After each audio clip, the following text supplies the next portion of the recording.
Hello and welcome back to another Rush Duel Links deck profile. Today we're taking a look at Dragon Aggro.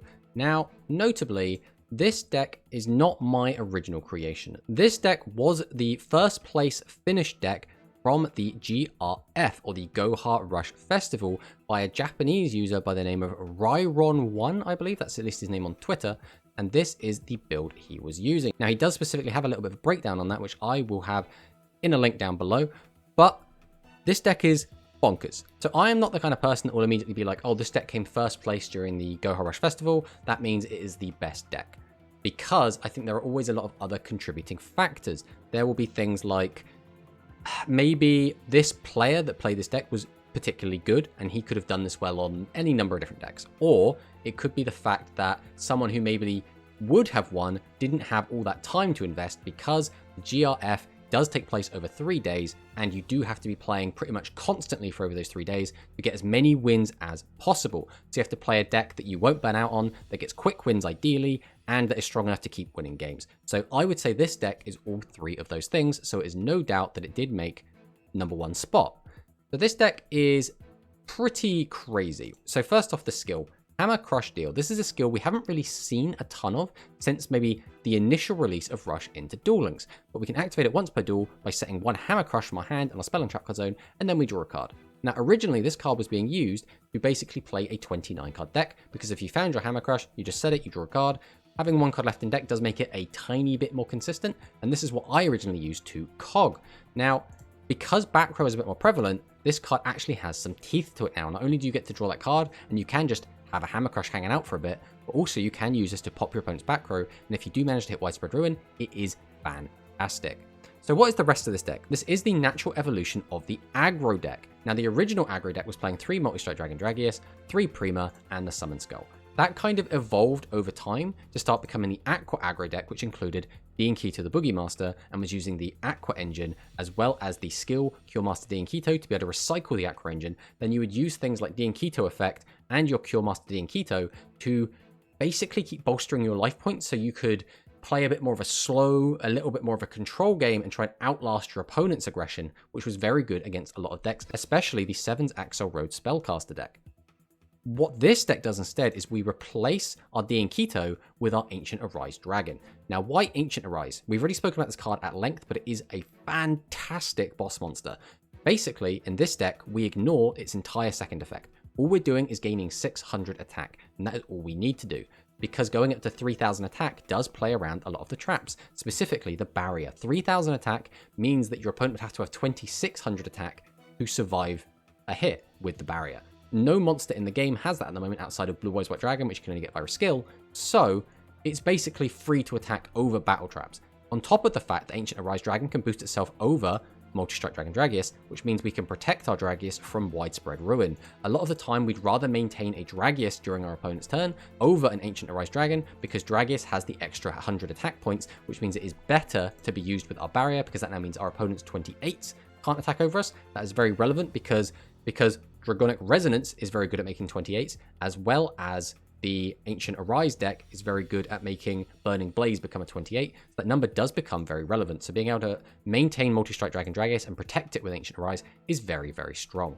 Obviously, we do have the Multi-Strike Dragon Dragius. This card is just bonkers. It's the best individual monster in the game. I think arguably the best card in the game now is probably Widespread Ruin, but Multi-Strike Dragon Dragius is the best monster. It is fantastic, and this is basically the new aggro or pile deck, or just kind of beat down. This is that now. So this is the new stick 3 Dragius in a good stuff pile deck, and there's good reason. Dragius is fantastic.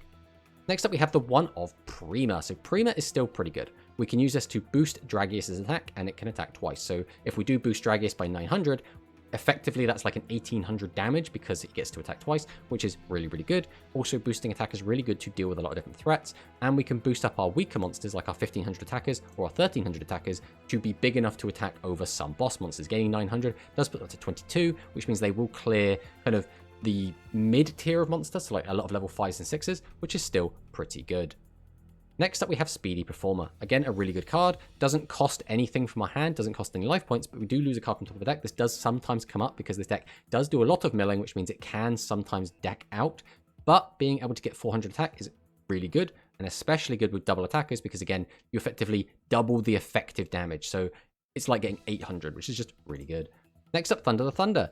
Again, Thunder the Thunder in a lot of ways does outclass Speedy Performer, because although we do have to give out a card from our hand, he does have a 1300 body, which can be very relevant, and when you weaken your opponent's monsters, it is better than boosting your own unless you're attacking twice, because effectively if you weaken one of your opponent's monsters, all 3 of your monsters can now contest it, so if your opponent does have back row to stop you, you get more chances to get in and kill. So still a really good card. And then we come to the Beast package. So this is a really cool little engine that people have started running. So Silver Wolf is a really cool part of the engine. 1300 attack is fine, but if we have a face-up Beast-type monster on our field other than this card, we can send the top card of our deck to the graveyard. One face-up monster on your opponent's field loses 200 attack and defense until the end of the turn. So this is very, very good because this does let us eke over our opponent's monsters. So for example, if our opponent has like a Dragius out, we can weaken it by 200 and then attempt to get over it with our own Dragius. But this 200 does come up quite a lot, and where we're playing a lot of 13s and 15s, we can also use this to beat over our opponent's weaker level 4 monsters and just be able to get in. Now this effect doesn't always come up, but when it does, it can be quite crucial. Then the main part of the Beast package is Paku Paku Chu. This is our Lord and Savior and is the new Seahorse Carrier in a lot of ways. So if we have no other monsters on our field, which is a little bit sucky, that means this is a similar restriction to what Currybot has. We can place a Beast type monster, so effect or normal, from our graveyard on the bottom of our deck, which means we can recycle other copies of Paku Paku Chu, which is very, very important. Then we can add a Beast-type normal monster from your graveyard to your hand. So this is very good for getting back our All-Seeing White Tigers and our Gazelles. And recycling Gazelle can be very important because having a 1500 body is quite important in an aggro deck. So being able to get that is very, very good. On top of the fact we can keep putting cards back in our deck, and since we're milling so much, Paku Paku Chu helps us regain resources in a way, as well as just getting the extra body for tribute fodder, which is always going to be very relevant in any kind of deck at the moment, which is why Seahorse is so good. Next up, we're on Summon Skull. Now, it's just generically a good card. 2500 for 1 tribute is good. You can't really argue with that value. It's just good. Then we've got our 1500s. So we have 1 Dark Sorcerer, we have 1 Masaki, and these are in here specifically to attempt to play around Phantom Bind as much as we can. And then we have the 3 Gazelle. We need these in here because these obviously work with our Beast engine, and the 2 All-Seeing White Tiger are in here for a similar reason. We just want, ideally, just at least 5 normal Beasts to be able to bring back to our hand, and that's why they are here. Next up, Monster Reincarnation. Again, bringing back our boss monsters is always going to be fantastic, and our deck does mill a ton. So there will be a lot of times where we will be able to mill like a Dragius or an Ancient Arise, and we can return it back to our hand with Monster Reincarnation.